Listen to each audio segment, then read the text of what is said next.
آج ہم نے تراویح میں قرآن مجید کے 7ویں پارے کی تلاوت سماعت فرمائی ہے۔ اللہ رب العزت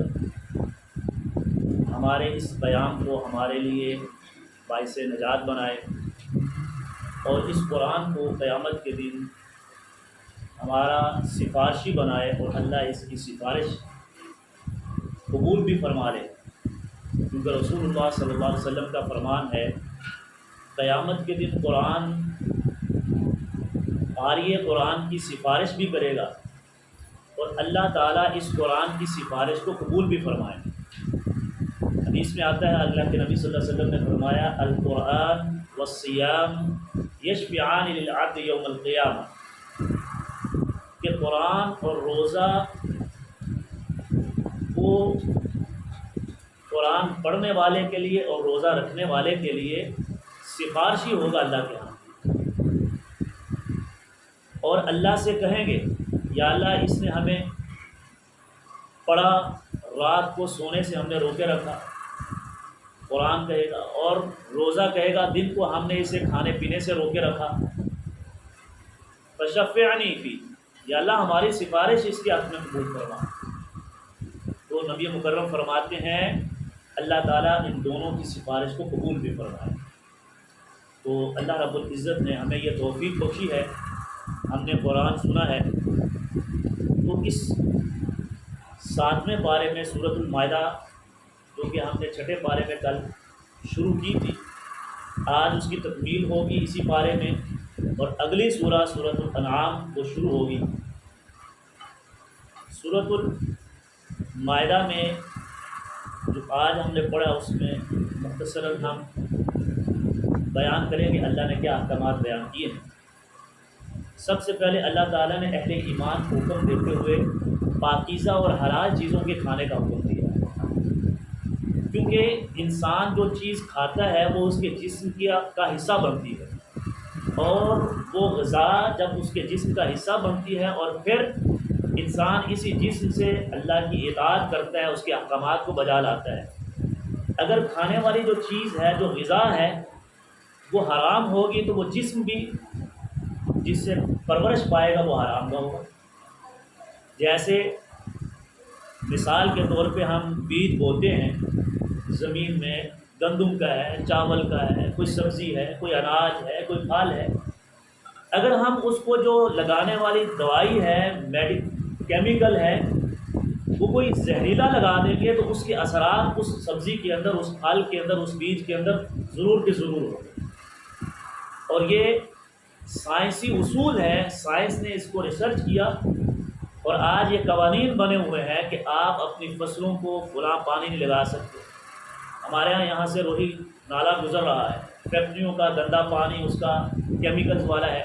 تو اس کے ساتھ ساتھ جو علاقہ ہے زرعی، تو وہاں پر قانون ہے کہ آپ یہ والا پانی جو ہے اپنی فصلوں کو نہیں لگا سکتے۔ کیوں؟ اس سے کئی بیماریاں پھیل رہی ہیں، پیٹ کی بیماریاں ہیں، جلدی بیماریاں ہیں، اور کئی طرح کی وائرس۔ تو اسی طرح جب ہم حرام چیز کھاتے ہیں تو اس سے جو ہمارا جسم ہے اس کے اندر بھی تبدیلی واقع ہوتی ہے۔ اسی لیے رسول اللہ صلی اللہ علیہ وسلم نے فرمایا اللہ تعالیٰ ایسے بندے کی عبادت کو قبول نہیں کرتا ہے کہ جو حرام کھاتا ہے۔ حدیث میں آتا ہے، لمبی حدیث ہے، مختصراً اشارہ کر کے ہم بات کو آگے لے کر چلیں گے۔ نبی مکرم صلی اللہ علیہ وسلم نے فرمایا ایک بندہ پراگندہ حال پیدل چل کے بہت دور سے خانہ کعبہ میں پہنچا، غلاف کعبہ کو پکڑ کر دعا کرتا ہے، یا ربی یا ربی، یا اللہ میری یہ فلاں حاجت ہے، اس کو دور کر دے، فلاں پریشانی ہے، فلاں مصیبت ہے، مجھے صحت دے دے، مجھے مال دے۔ اللہ آگے سے جواب دیتا ہے میں تیری دعا کو کیسے قبول کروں؟ منعتہ حرام، طعمہ حرام، مشربہ حرام، ملبسہ حرام، تیرا کھانا بھی حرام کا ہے، پینا بھی حرام کا ہے، لباس جو پہنا ہوا ہے وہ بھی حرام کا ہے، وغذی بالحرام، اور جو غذا دی گئی ہے تمہیں، حدیث کے الفاظ ہیں، وہ بھی حرام کی تھی جس سے تمہارا یہ جسم بنا ہے۔ فأین یستجاب لک، پھر میں کیسے تیری دعا کو قبول کروں؟ اللہ تعالیٰ فرماتے ہیں تیری کوئی دعا نہیں، جبکہ خانہ کعبہ میں جو چلا جاتا ہے، رسول اللہ صلی اللہ علیہ وسلم نے فرمایا اللہ تعالیٰ اسے ایسے واپس لوٹاتا ہے جیسے آج ہی کولدت ہو امہ، جیسے آج اس کی ماں نے اسے جنما، جیسے وہ بچہ جس کی ابھی بھی پیدائش ہو تو اس کے اوپر کوئی گناہ نہیں ہوتا، پاک صاف، اسی طرح وہ لوٹتا ہے۔ لیکن اس حرام غذا کی وجہ سے، حرام مال کھانے کی وجہ سے اللہ تعالیٰ اس کی عبادت کو قبول نہیں کرتا، وہ عبادت نہیں۔ اس لیے اللہ تعالیٰ نے اہل ایمان کو اس سورۃ انعام کے اندر، مائدہ کے اندر خاص طور پہ حکم دیا، یا ایھا الذین آمنوا، اے جو ایمان لائے ہو۔ اللہ نے سارے لوگوں کو بھی حکم دیا، یا ایھا الناس، اے لوگو، کلو، کھاؤ، مما فی الارض حلالا طیبا، جو زمین سے حلال اور طیب پاکیزہ چیزیں وہ کھاؤ، حرام نہیں کھاؤ۔ اور یہاں پر اللہ نے خاص طور پر اہل ایمان کو حکم دیا ہے کہ تم نے کھانا ہے لا تحرموا طیبات ما احل اللہ لکم، اللہ نے جو تمہارے لیے حلال کیا ہے ان کو حرام نہ ٹھہراؤ، اور جو حرام کر دیا انہیں حلال نہ ٹھہراؤ۔ اس کا مفہوم مخالف ہی ہے، یہ نہیں ہے کہ اللہ نے کہا کہ پاک چیزوں کو حرام نہ ٹھہراؤ، تو حرام چیزوں کو پاک کرنا، حلال کر لینا، یہ تو بالاولیٰ حرام ہوگا نا۔ اللہ کا اسلوب دیکھیے، اللہ نے اہل ایمان کو کیا کہا، ولا تعتدوا، اور تم نے حد سے تجاوز نہیں کرنا ہے، ان اللہ لا يحب المعتدین، کیونکہ اللہ پسند نہیں کرتا جو حدوں کو پار کر جاتے ہیں۔ اللہ نے حدیں مقرر کی، یہ حلال ہے، یہ حرام ہے۔ حلال حرام کا اختیار کسی انسان کے پاس نہیں، حتیٰ کہ انبیاء بھی حضور نبی کریم صلی اللہ علیہ وسلم کی کسی چیز کو خود سے حرام حلال نہیں کہتے، وہ اللہ انہیں حکم دیتا ہے تو وہ حلال اور حرام کرتے ہیں۔ فرمایا وَكُلُوا مِمَّا رَزَقَكُمُ اللَّهُ حَلَالًا طَيِّبًا، حلال اور پاکیزہ چیزیں کھاؤ جو اللہ نے وَاتَّقُوا اللَّهَ الَّذِي أَنتُم بِهِ مُؤْمِنُونَ، اگر تم مومن ہو اور اللہ سے ڈرنے والے۔ روزے کا مقصد بھی کیا ہے؟ تقویٰ ہے، اس لیے حلال چیزیں کھانے سے انسان کے اندر تقویٰ پیدا ہوتا ہے، پاکیزہ چیزیں کھانے سے۔ اس لیے اللہ تعالیٰ نے یہاں پر یہ، اور کافروں کا اللہ نے یہ بتایا کہ وہ حرام کو اپنی طرف سے چیزوں کو حلال کر لیا۔ اللہ تعالیٰ نے منع کیا، پیچھے ہم پہلے پارے میں پڑھا ہے، یوم السبت، اللہ نے ہفتے کے دن مچھلیاں پکڑنے سے منع کیا، انہوں نے ہیلا بہانہ بنا کے اپنے لیے جائز کر لیا، تو اللہ تعالیٰ نے ان کے اوپر کیا کہا، کونوا قردۃ خاسئین، ذلیل و رسوا بندر بنا دیا۔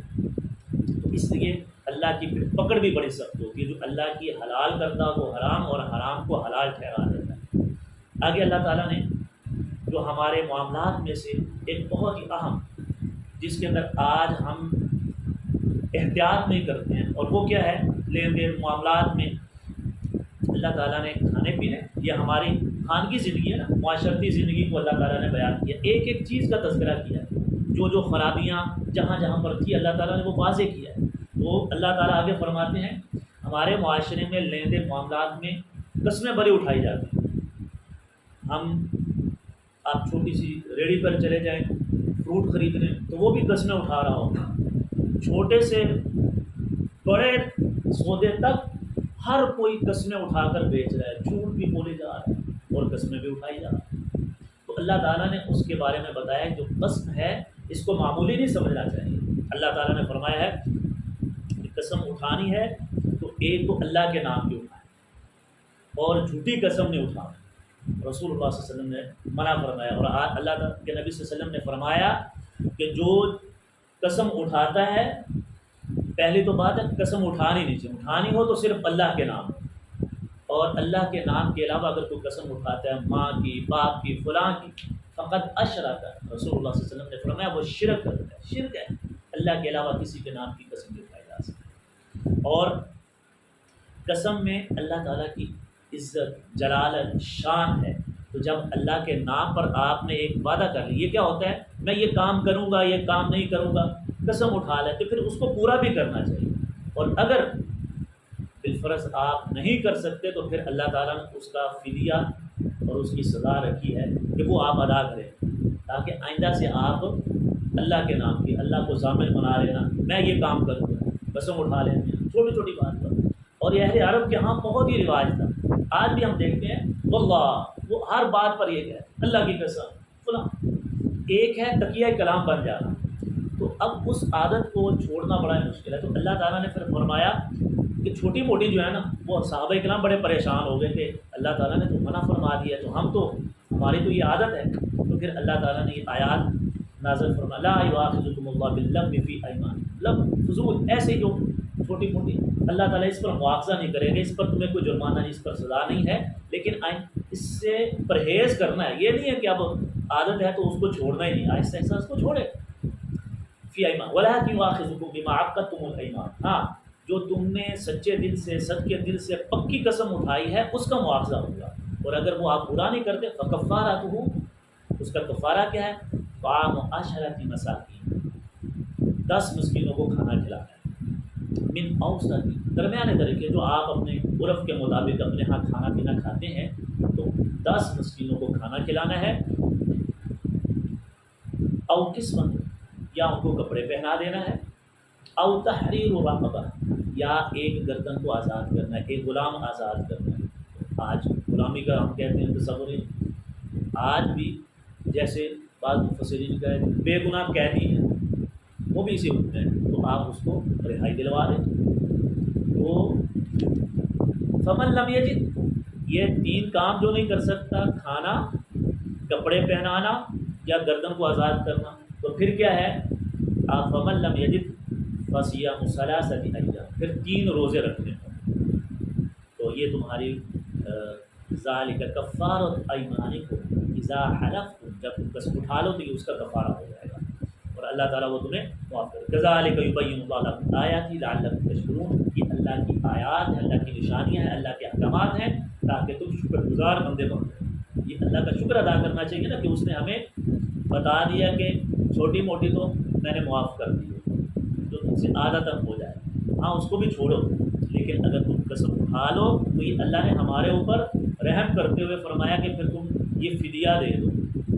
اگر یہ نہ ہوتا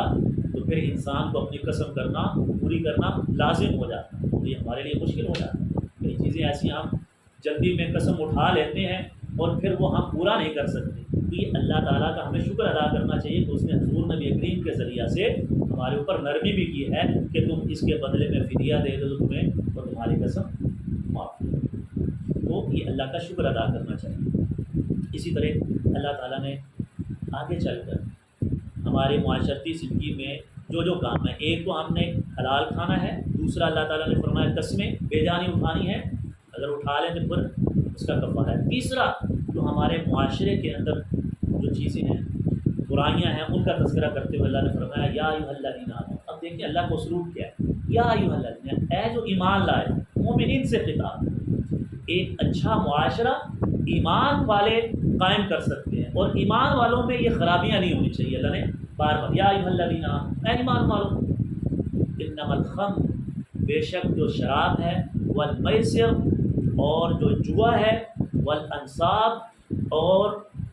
نصب کردہ چیزیں ہیں، رجس من عمل، والازلام، اور تیر فال نکالنا، یہ ہے رجس من عمل الشیطان، یہ گندے کام ہے، پلید ہیں. رجس کیا ہے؟ گندے کاموں کو کہتے ہیں، پلید، ناپاک. من عمل الشیطان، اور یہ شیطانی اعمال میں سے یہ سارے چاروں. فاجتنبوہ، اس سے تم بچ جاؤ، اجتناب کرو، بچو. جیسے ہم آگ سے بچتے ہیں، کوئی انسان ہے آگ جل رہی ہے، اس میں ہاتھ ڈالے گا؟ نہیں ڈالے گا، اپنے آپ کو بچائے گا، دور سے ہو کر گزرے گا. سامنے گڑا ہو تو موٹر سائیکل جاتے ہوئے کیا وہ سیدھا ہی لے کر جائے گا؟ نہیں، اس سے بچتے ہوئے ایک سائڈ سے گزرے گا. کیچڑ پڑا ہوا ہے، بہت زیادہ گندگی ہے، تو وہ کیا کرے گا؟ دور سے گزرے گا تاکہ کوئی چھینٹا نہ پڑ جائے. تو اسی طرح اللہ نے فرمایا فاجتنبوہ، اس سے اجتناب کرو، بچو، دور ہو جاؤ ان کاموں سے. کون کون سے ہیں؟ شراب. اللہ تعالیٰ نے شراب کو حرام کر دیا. اس آیت میں واضح اللہ تعالیٰ نے کہا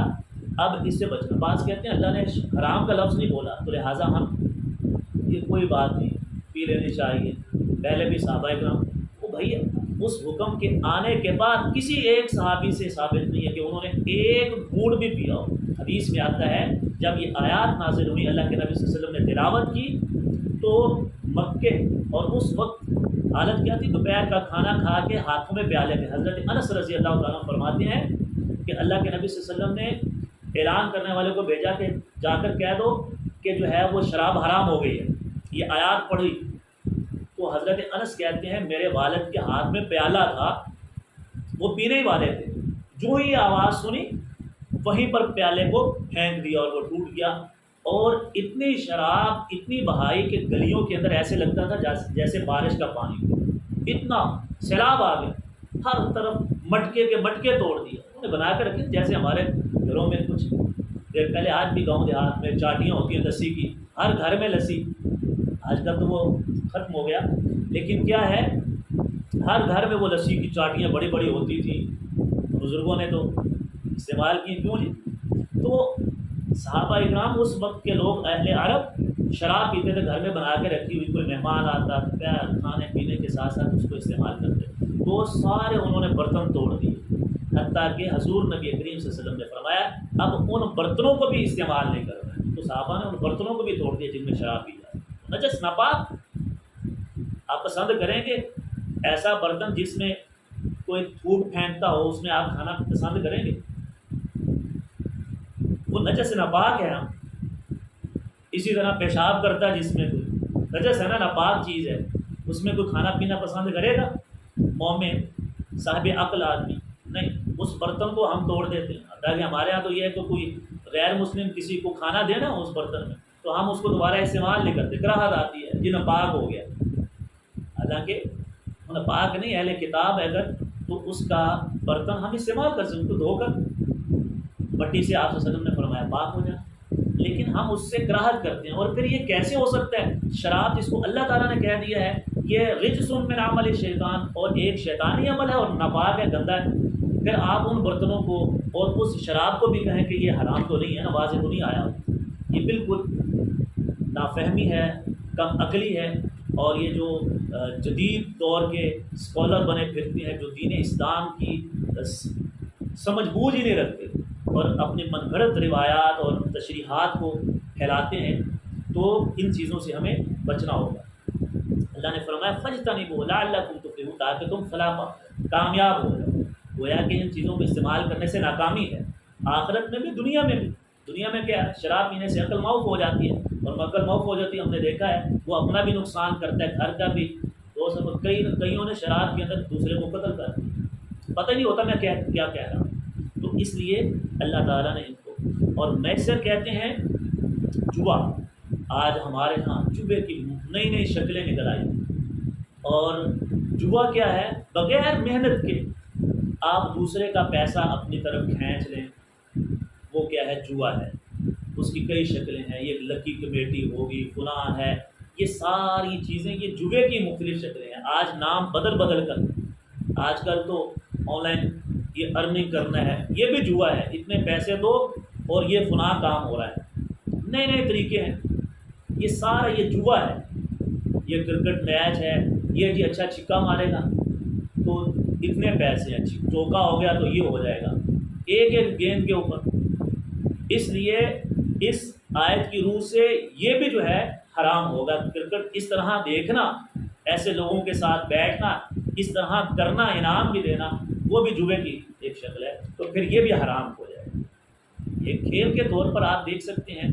لیکن اس طرح اگر ہوتا ہے اور یہ واضح ہے، اور اس کا بالکل لوگوں نے کہا کہ جوا بہت زیادہ ہوتا ہے، یہ کرکٹ میچ جو ابھی چل رہے تھے، تو اس لیے ان کو دیکھنا ایک تو وقت کا ضیاع ہے، اور دوسرا یہ جوئے کے اندر شریک ہونا ہے۔ ہم دیکھ رہے ہیں، جو جب ہم دیکھیں گے تو وہ کریں گے نا، یہ ہم دیکھیں گے نہیں میچ تو وہ میچ کھیلے گا، تو اس لیے ہم بھی اس کے اندر حصہ بن جائیں۔ بعض کہتے ہیں، ہم نے دیکھا ہے مولوی صاحب، امام صاحب، وہ بھی میچ دیکھ رہے ہیں، نماز بھی گئی، کیا جی یہ کون سا، یہ کھیل ہی ہے نا، تو کھیل تو جائز ہے۔ نہیں بھائی، جب اس کے اندر حرام چیز کی ہمیشہ آ گئی تو پھر وہ حرام ہو گیا۔ تو اللہ تعالیٰ نے فرمایا فاجتنبوہ والمیسر، جوا بھی حرام ہے، والانصاب، انصاب دس کوئی چیز لگا دیتے تھے، وہ جیسے وہ نکالتے ہیں، وہ چکا سا ہوتا ہے گول سا، اس کو گھماتے ہیں، جہاں پر رک جائے گا تو یہ فلاں نمبر ہے میرا، تو اتنے پیسے اس پہ لگا دیں، یہ بھی ہوتا ہے۔ اور ایک یہ ہے کہ وہ نصب کر دیتے تھے ایک چیز، آپ نے اس کو نشانہ لگانا ہے ہاں یا نہ پر، وہ فال نکال دیتے تھے، تو یہ بھی حرام ہے۔ اسی طرح فال نکالنا، تیر ہاں یا نا پر پرچیاں رکھی ہوتی تھی انہوں نے، کسی بھی کام کو کرنے سے پہلے وہ پرچی نکالتے، اگر ہاں والی نکل آتی تو کام کر لیتے، نا والی نکل آتی تو وہ کام نہیں کرتے تھے، کہتے تھے یہ کام ٹھیک نہیں ہے۔ اور آج بھی ہم یہ فلاں کام کیا، بلی جو ہے نا رستہ کاٹ گئی ہے، یہ فلاں ہو گیا تو یہ نہیں کرنا، یہ منحوس ہے، یہ فلاں ہو گیا، صبح صبح مانگنے والا آ جائے تو دیکھو جی یار ابھی تو ہم نے دکان کھولی اور تو یہ ساری جو ہے نا اللہ کے نبی صلی اللہ علیہ وسلم نے، اللہ نے قرآن کے اندر ہمیں منع فرمایا ان چیزوں سے بچنا ہے، توہمات یہ ہندوؤں کا کام ہے۔ اسی طرح اللہ تعالیٰ نے آگے چلتے ہوئے ہمارے معاشرتی مسائل میں سے جو عبادات کرتے ہوئے ہم حالت احرام میں ہوتے ہیں، حج عمرہ کرنے جاتے ہیں، تو ان کے بارے میں اللہ تعالیٰ نے حکم دیتے ہوئے فرمایا کہ شکار نہیں کرنا، کیونکہ وہ امن والی جگہ ہے اور آپ حالت احرام میں ہیں۔ احرام کا مطلب ہے حرام کر دینا، وہ محترم، دو معنی ہیں اس کے، محترم اور حرام کر دینا۔ جب ہم احرام پہن لیتے ہیں تو کچھ ایسی چیزیں جو حلال ہیں ہمارے عام زندگی میں، تو احرام کی حالت میں حرام ہو جاتی ہیں۔ جب ہم احرام پہن لیتے ہیں اور نیت کر لیتے ہیں عمرے یا حج کی، تو بعض ایسی چیزیں جو حلال ہیں وہ بھی حرام ہو جاتی ہیں۔ تو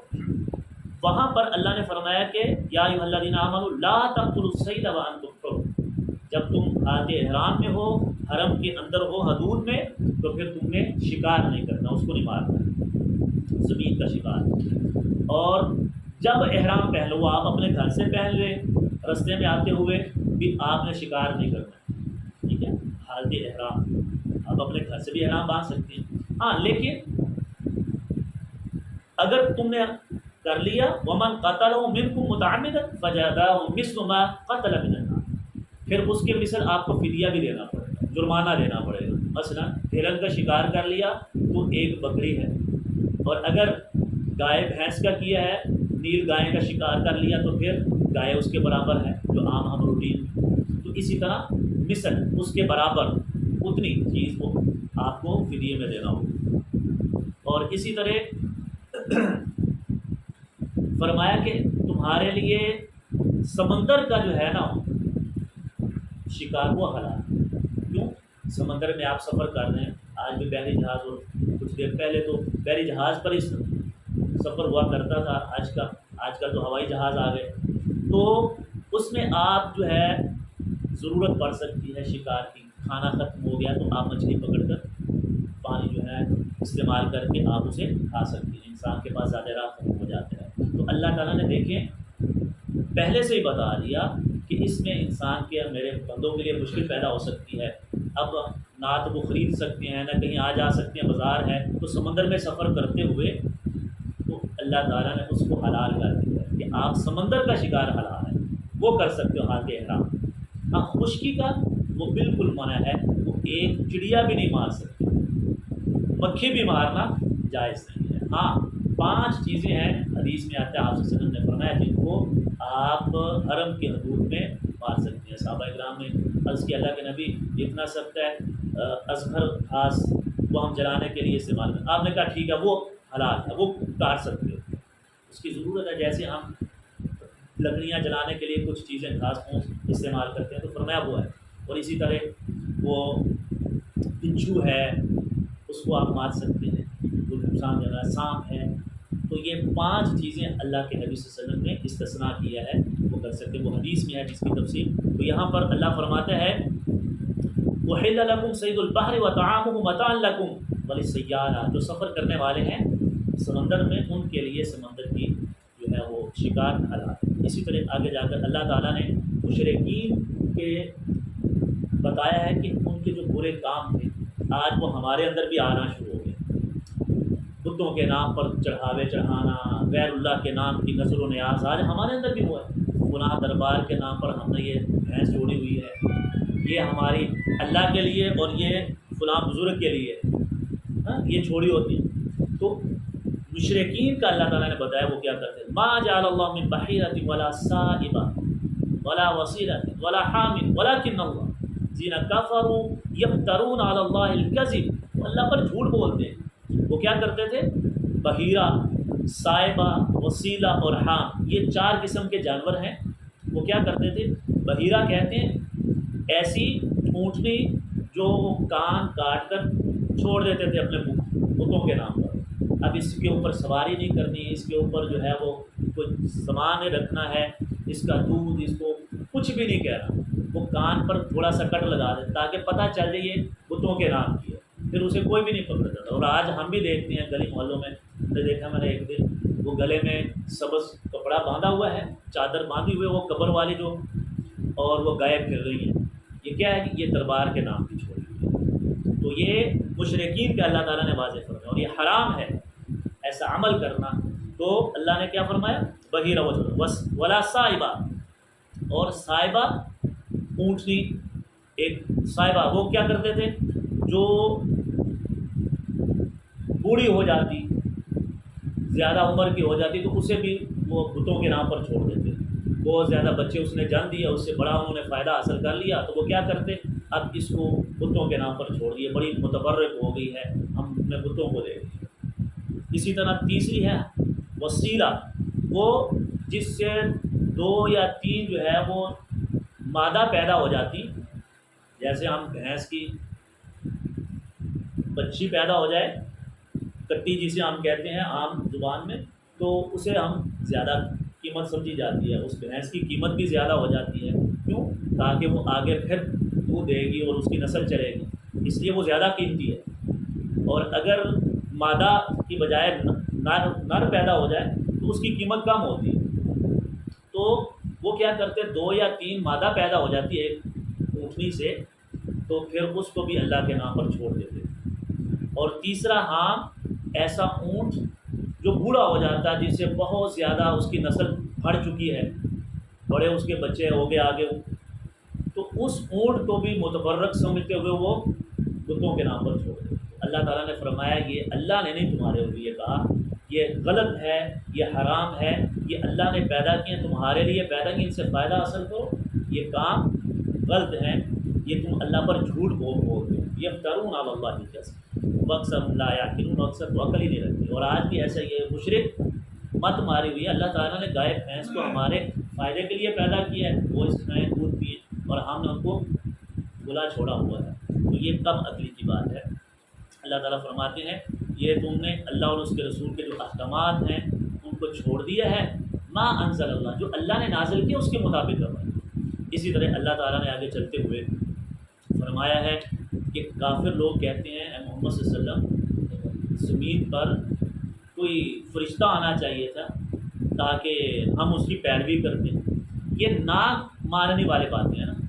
ایک تو اللہ کے نبی صلی اللہ علیہ وسلم کو مانا نہیں، اور اوپر سے کہتے ہیں کوئی فرشتہ آنا چاہیے تھا ہمارے پاس، کوئی کتاب ہمارے سامنے آئے تو پھر ہم مانیں گے۔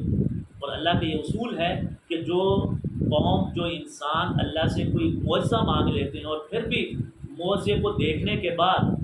پھر اللہ کو نہیں مانتے، اس معجزے کو نہیں مانتے، ایمان نہیں لاتے، تو پھر اللہ تعالیٰ ان کو تباہ و برباد کر دیتے، تو ختم کر دیتے ہیں۔ جیسا کہ وہ حضرت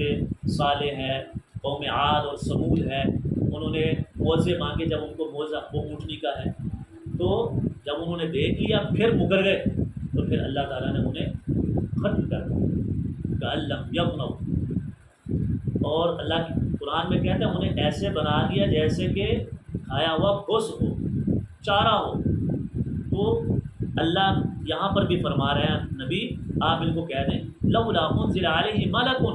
ولو انزلنا ملکا لقضی الامر، یہ کہتے ہیں ہمارے ہاں کوئی فرشتہ ہے، فرشتہ کیوں نہیں آیا ہے؟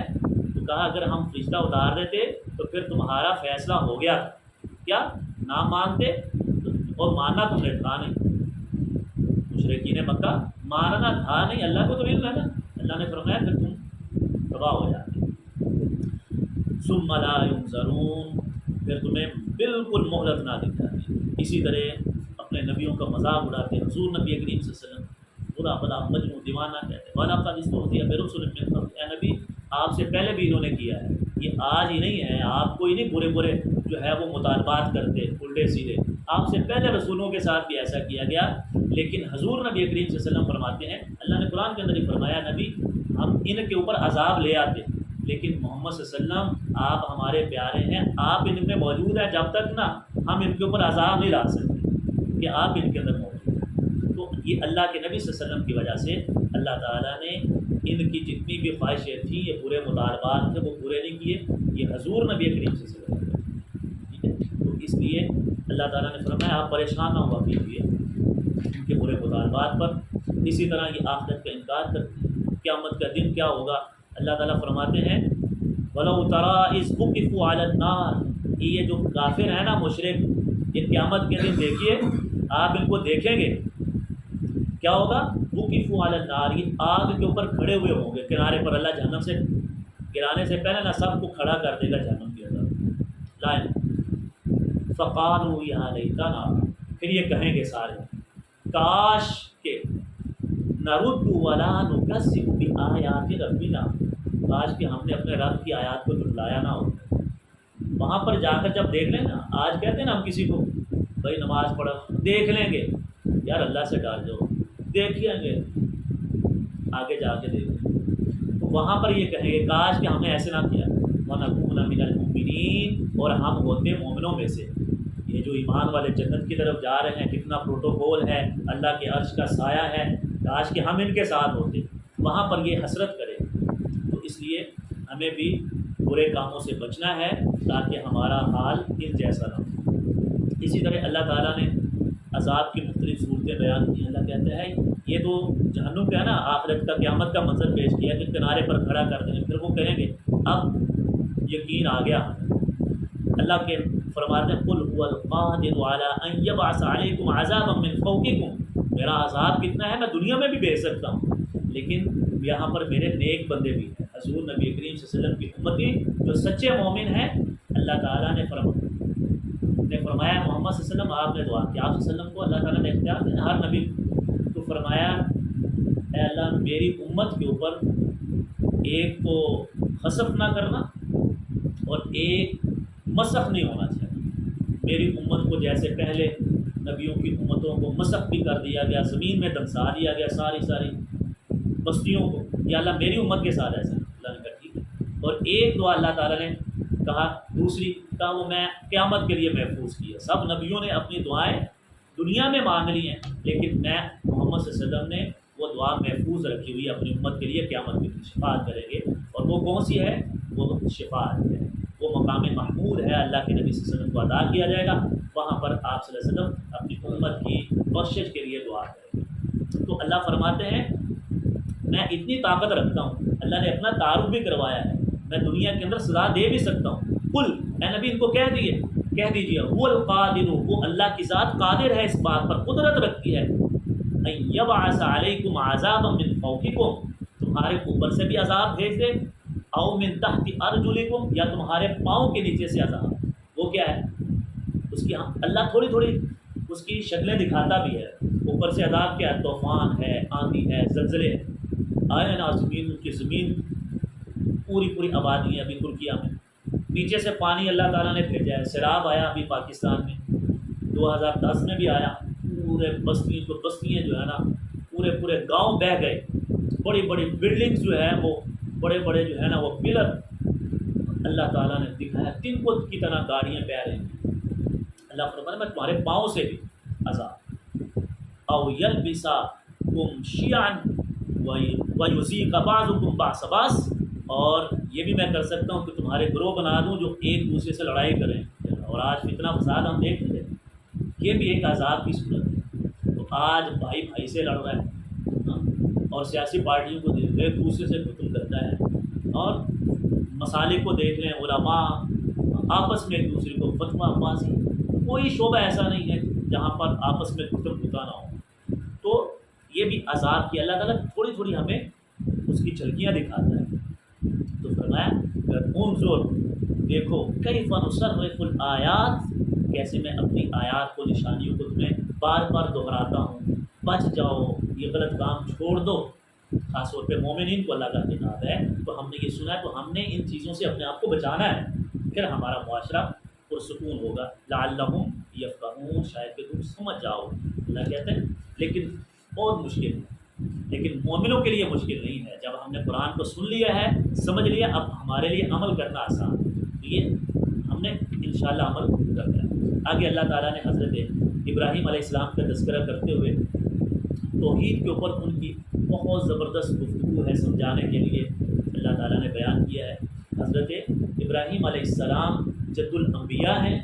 اور حضور نبی کریم صلی اللہ علیہ وسلم اب اپنے آپ کو کیا کہتے تھے؟ میں ابراہیم کا بیٹا ہوں، ابیکم ابراہیم۔ اللہ کے نبی صلی اللہ علیہ وسلم عام گفتگو میں فرمایا سنت ابیکم ابراہیم، یہ قربانی کرنا فرمایا سنت ابیکم ابراہیم۔ اور توحید کے اندر حضرت ابراہیم علیہ السلام کو امام سمجھا گیا ہے، اور اللہ تعالیٰ نے قرآن کے اندر حضرت ابراہیم اکیلے کو کہا ہے یہ امت ہے، کانا امت، وہ ایک اکیلے ہی امت ہے، سارے مخالف، حتیٰ کہ ان کے گھر والے ان کے مخالف، باپ جو ہے گھر سے نکال دیا، توحید کے اوپر انہوں نے کوئی کمپرومائز نہیں کیا، کوئی سمجھوتا نہیں کیا، اللہ کو مانا اکیلے، بیوی ہیں اکیلے ہیں، پھر اللہ تعالیٰ نے بڑھاپے میں ایک بیٹا دیا، ہاں؟ تو ہر آزمائش میں امتحان میں وہ پورے اترے، یہاں تک کہ ساری قوم نے پکڑ کر آگ میں پھینک دیا، پھر بھی ان کا ایمان متزلزل نہیں ہوا، پھر بھی اللہ پر یقین ہے۔ جیسا کہ بنی اسرائیل واقعات ہے حضور نبی کی کہ وہ فرشتے آئے، کہا ابراہیم تم ہمیں کہو ہم تمہاری مدد کرتے ہیں، ہم آگ کو بجھا دیتے ہیں، آندھی طوفان والا، بارش والے نے کہا ہمیں بارش برسا دے، کہا کیا تم خود آئے کو اللہ نے بھیجا ہے؟ کہا ہم خود آئے، یہ پھینکنے والے اور پھینک دیں گے۔ کہا حسبنا اللہ، میرا اللہ مجھے کافی ہے، آپ کی مجھے کوئی مدد کی ضرورت ہے، میں تو اپنے رب کو پکاروں گا جو ہمیشہ ہے اور ہمیشہ رہنے والا ہے، میں تو اس کے لیے اس نے مجھے پیدا کیا ہے۔ تو پھینک دیا، تو اللہ نے پھر دکھایا کہ میں اپنے بندے کی کیسے مدد کرتا ہوں جب مجھے وہ پکارتا ہے، میرے اوپر یقین کرتا ہے۔ ایمان اتنا ہونا چاہیے، توحید یہ توحید ہے جو حضرت ابراہیم علیہ السلام نے۔ تو اللہ نے پھر کیا کہا قلنا یا نار کونی بردن و سلاما علی ابراہیم، ٹھنڈی ہو جا، سلامتی والی ہو جا ابراہیم علیہ السلام پر۔ تو حضرت ابراہیم علیہ السلام کا مختصر سا واقعہ ہے کہ ان کو اپنے گھر سے نکال دیا گیا، اور اپنے باپ کو جب انہوں نے دعوت دی وَإِذْ قَالَ إِبْرَاهِيمُ لِأَبِيهِ آزَرَ أَتَتَّخِذُ أَصْنَامًا، کہ آپ بت بناتے ہیں، بتوں کو معبود سمجھتے ہیں، آلِهَةً یہ معبود ہیں، إِنِّي أَرَاكَ وَقَوْمَكَ، اے ابا جان میں آپ کو اور آپ کی قوم کو، یہ سارے جتنے ہیں فی ضلال مبین، یہ کھلی گمراہی میں پڑے ہیں، گمراہی کے اندر ہے۔ وَكَذَلِكَ نُرِي إِبْرَاهِيمَ مَلَكُوتَ السَّمَاوَاتِ وَالْأَرْضِ، پھر انہوں نے مختلف مثالیں دے کر سمجھایا۔ فلما جن علیہ اللیل، رات کو دیکھا، رات کوكباً ستارے چمک رہے ہیں، کالا کہا ھذا ربی، یہ رب ہو سکتی ہے، چمک رہے ہیں، کتنے خوبصورت، سیاہ بادل ہیں، ہر طرف سیاہی سیاہی ہے، اور یہ کتنے خوبصورت، یہ رب ہے شاید۔ فلما افل، جب تھوڑی سی روشنی ہوئی تو وہ غروب ہو گئے۔ قال لا احب الآفلین، میں نہیں پسند کرتا جو بجھ جانے والے ہیں، ختم ہو جانے والے ہیں، غروب ہو جانے والے ہیں، ایسے رب نہیں ہوتا۔ رب تو ہمیشہ سے الحی القیوم ہے، ہمیشہ سے ہے، ہمیشہ رہے، ہر چیز فنا، کل من علیہا فان ویبقی وجہ ربک ذو الجلال، ساری فنا ہے، صرف اللہ ہی ہمیشہ ہے۔ فلما رأى القمر بازغا، پھر چاند کو دیکھا، کچھ دیر کے بعد چاند بہت روشن ہوا، مکمل ہوا، قال ھذا ربی، یہ میرا رب ہے، یہ رب ہو سکتا ہے، سمجھانے کے لیے اپنی قوم کو۔ فلما افل قال لئن لم يهدني لاكونن من القوم الضالين، میں گمراہوں میں سے ہو جاؤں گا اگر اس کو مان لیے۔ یہ بھی غروب ہو گیا، جب صبح سورج نکلا چاند بھی غروب ہو گیا۔ پھر جب سورج کو دیکھا فلما رأى الشمس بازغة قال ھذا ربی ھذا اکبر، یہ رب ہو سکتا ہے، یہ تو ستاروں سے اور چاند دونوں سے بڑھ کر ہے، اور اس کی روشنی بھی زیادہ ہے، یہ رب ہوگا۔ فلما افلت قال یا قوم انی بریء مما، جب وہ بھی غروب ہو گیا شام کو، فرمایا اے میری قوم میں بری و ذمہ ہوں، جس چیزوں کو تم شریک ٹھہراتے ہو، وہ سورج کی پوجا کرتے تھے، کی قوم چاند اور سورج کی پوجا کرتے، تو فرمایا میں ان چیزوں سے بری ہوں۔ انی وجہت وجہی للذی فطر السماوات والارض، میں اس کی طرف متوجہ ہوا، میں اس کو معبود مانتا ہوں جس نے زمین و آسمان کو پیدا کیا ہے، چاند ستاروں کو، سورج کو پیدا کیا ہے، میں اس رب کو پوجتا ہوں۔ اور حنیفا، یکسو ہو کر، ساری چیزوں سے دور، اپنے ناطے کو چھوڑ کر صرف اللہ کے ساتھ تعلق کو چھوڑ کر۔ فرمایا اسی طرح پھر انہوں نے اپنی قوم سے خطاب کیا، اور وہ پچھلے بارے میں، دوسرے بارے میں سورۃ البقرہ میں ہم پڑھ چکے ہیں، تو ان کے ساتھ فَبُہِتَ الَّذِی کَفَرَ، وہ نمرود کا واقعہ پورا، اس نے کہا میں بھی مارتا ہوں زندہ کرتا ہوں، تو اچھا تو ذرا سورج کو مشرق کی بجائے مغرب سے نکال کے دکھا، وہی تلّہ بھی کا، پھر وہ مبہوت ہو گیا، خاموش ہو گیا، کوئی جواب نہیں آیا، تو کہا پکڑو اس کو جہنم، اس کو آگ میں ڈال دو۔ یہ آگے سے بولتا ہے، بڑے دلائل دیتا ہے ابراہیم علیہ السلام۔ تو یہ مشرک جو ہے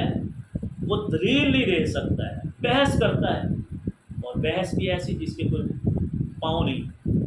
تو اللہ تعالیٰ نے حضرت ابراہیم علیہ السلام کا یہ واقعہ بیان کیا ہے اور ہمیں بتایا ہے کہ اگر ہم سمجھانے کے لیے کسی کو، دیکھو اللہ نے یہ پیدا کیا ہے، تم بتاؤ،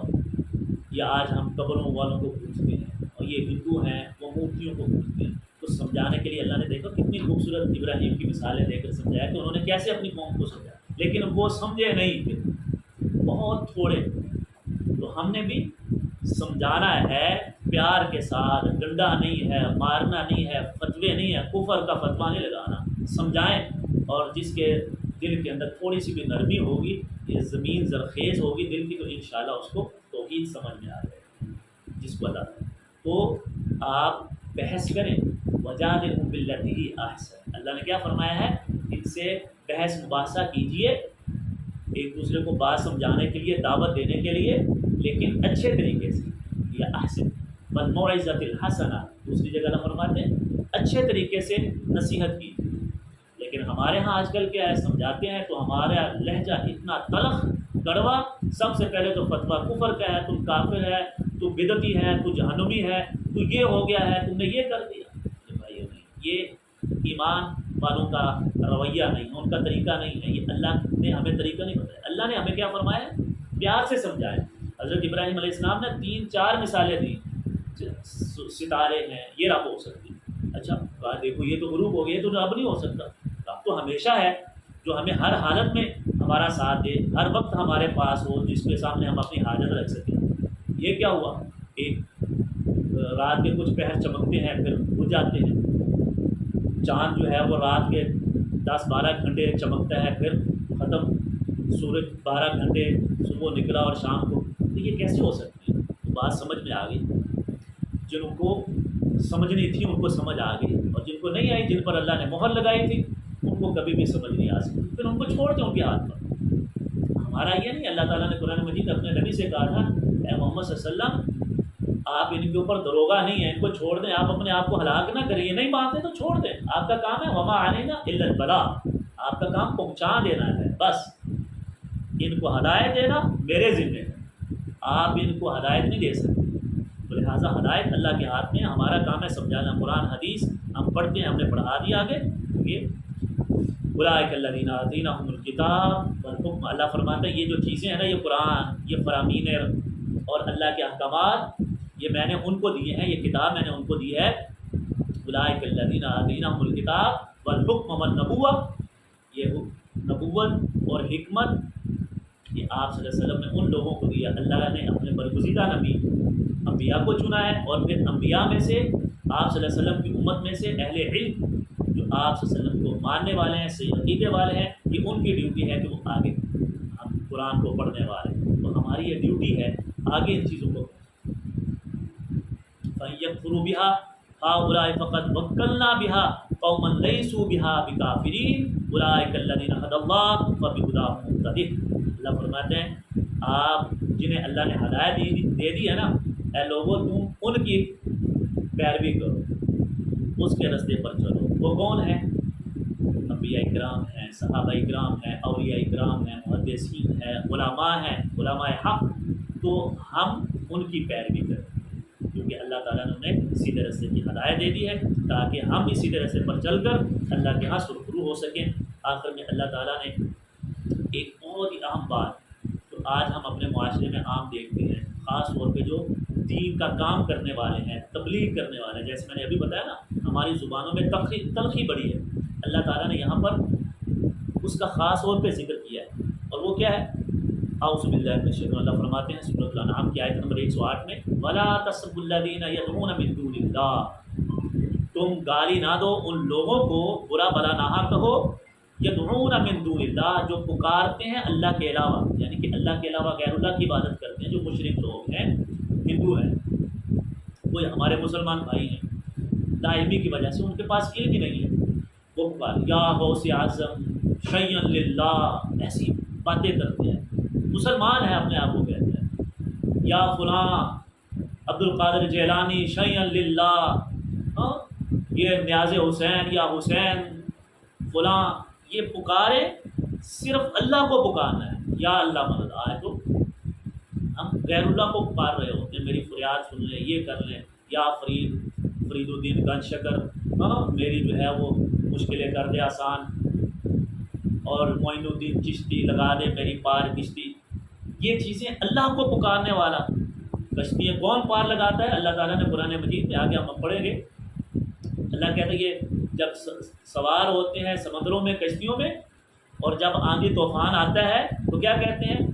پھر اللہ کو پکارے، دعوا اللہ مخلصین لہ الدین، اللہ کو فلما انجاہم الی البر اذا هم یشرکون، جب ہمیں انہیں نجات دے دیتے ہیں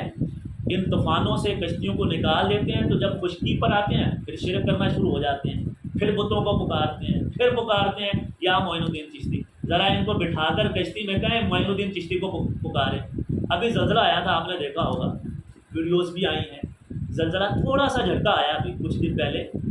تو سارے باہر نکل آئے، اللہ لا حول ولا قوت، درود شریف پڑھ رہے ہیں، کسی نے پکارا ہے معین الدین چشتی کو، کسی نے پکارا ہے فرید الدین گنج شکر کو، کسی نے پکارا ہے مشرک بھی، یا اللہ معاف کر دے، یا اللہ لا الہ الا اللہ، کلمے پڑھ رہے تھے، درود شریف پڑھ رہے تھے، پھر کہیں نہ بلائیں، وہ آواز لگائیں یا عبد القادر جیلانی آج آ کے ہماری، یہ کافر مشرک، آج کے مشرک جو مسلمان ہیں کلمہ کو، وہ بھی کیا کرتے ہیں؟ پھر اللہ کو پکارتے ہیں، اور جب ٹھیک ہو جاتے ہیں پھر یہ جی بابا جو ہے نا، یہ لاہور کے اندر نا بابا ہے داتا علی حجویری، نام کیا رکھا؟ داتا، نعوذ باللہ، جو چیزیں اللہ کے لیے خاص ہیں میرے بھائیوں، وہ اللہ کے علاوہ کسی کے لیے پکاری جائیں تو یہ شرک ہے، حرام ہے۔ کہتے ہیں یہ دیکھو داتا کی نگری ہے، لاہور کو کچھ بھی نہیں ہوا بھائی،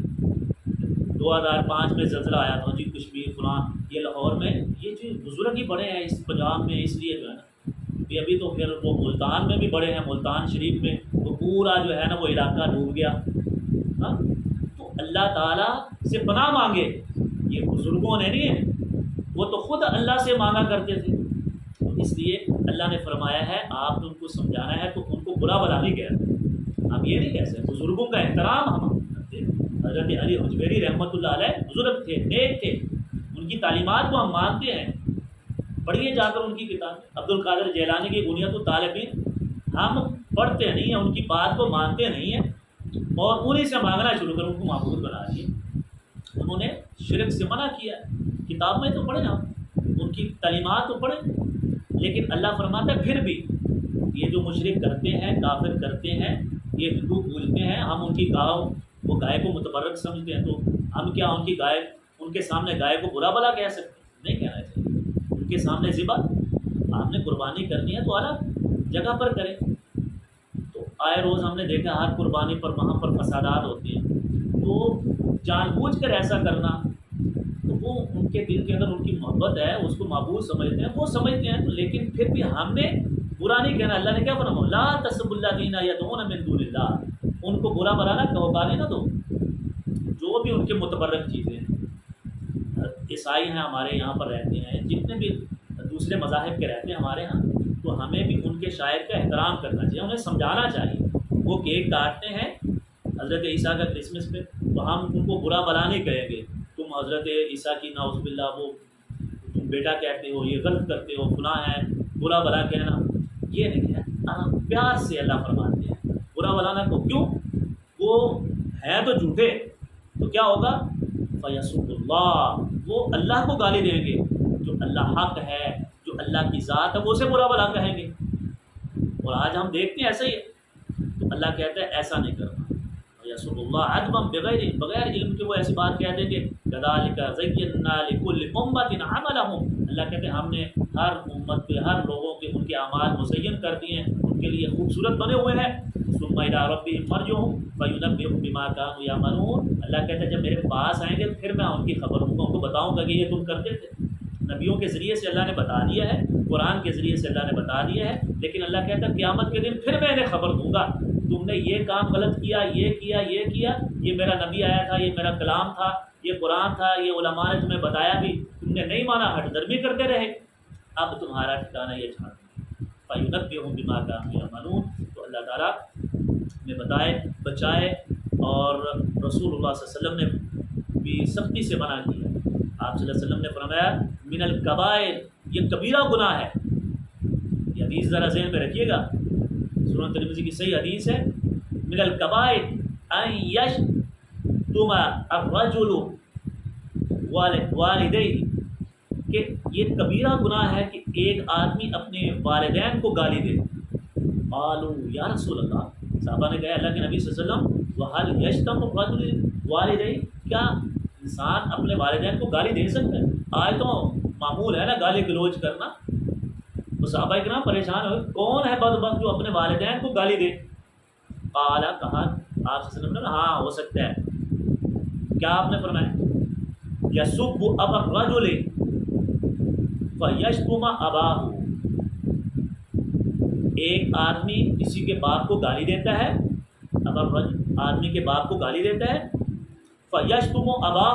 تو وہ اس کے باپ کو گالی دے گا، ویشتم امہ اور اس کی ماں کو گالی دے گا، فیسب امہ تو گویا کہ اس نے خود اپنی ماں کو یا باپ کو گالی دی۔ لہٰذا آج ہمارے ہاں تو تکیہ کلام بنا ہوا، گالی، جب تک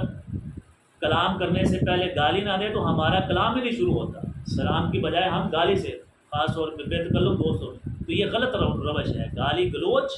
عام گفتگو میں بھی قصداً کہنا تو حرام ہے، ایک کبیرہ گناہ ہے، عام بھی اللہ تعالیٰ نے کہ نبی صلی اللہ علیہ وسلم نے منع فرمایا ہے۔ تو لہٰذا ہمیں ان کے خداؤں کو